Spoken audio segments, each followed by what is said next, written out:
کل آپ کو معلوم ہوگا الہ آباد میں ہم تھے، الہ آباد کے اندر عتیق بھائی کے لڑکے کا ایکسیڈنٹ ہو گیا تھا۔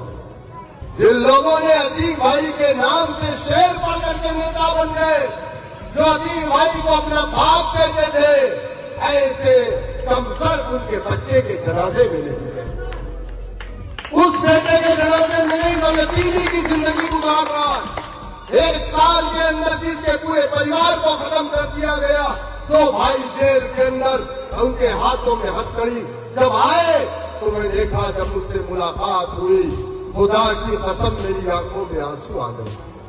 میں نے کہا آئے اللہ، یہ کیا ہو رہا ہے؟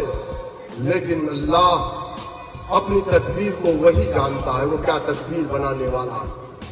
ہاتھ میں ہتھکڑی، بھائی نوجوان بھائی 20 سال کے بھائی کا سامنے جنازہ، دونوں بھائیوں کو ہتھکڑیوں میں جکڑا ہوا۔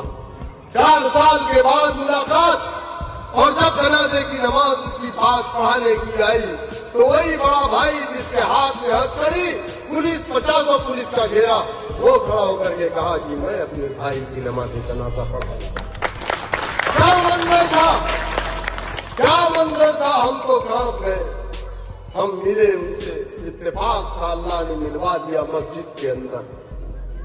دیکھ کر کے علی پہچان لیا، کہا چچا سلام علیکم۔ ہمارے زبان سے ایک ہی الفاظ نکلا، بیٹا ہمت مت ہارنا، اللہ بہت بڑا ہے، کوئی زمین اور آسمان کا مالک ہے۔ علی نے عمر سے دونوں نے کہا کہ چچا صدر صاحب کو میرا سلام کہیے گا۔ صدر صاحب مطلب بیرسٹر اسد الدین اویسی صاحب کو۔ پھر وہ چلے گئے۔ میرے دوستوں، میرے بزرگوں، یہ نامراد لوگ کوئی سرکار غازی کا نام لے کر کے سیاست میں آگے آ گیا، وہاں کا صدقہ کھا لیا، کوئی عتیق احمد کے نام لے کر کے سیاست میں آگے آ گیا، لیکن جب ایک بیٹا مرا جس کے سر پر باپ کا سایہ نہیں، پورے اتر پردیش نہیں، پورے ہندوستان کا ایک مسلمان نیتا اس کے جنازے میں نہیں گیا میرے علاوہ۔ کیوں نہیں گیا؟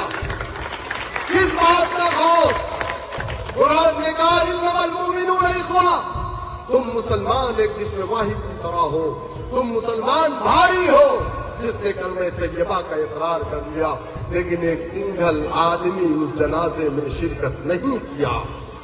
میرے دوستوں، میرے بزرگوں، میں آپ کے بیچ صرف میں آپ کی خدمت کرنا چاہتا ہوں، فیصلہ آپ کے ہاتھ میں ہے۔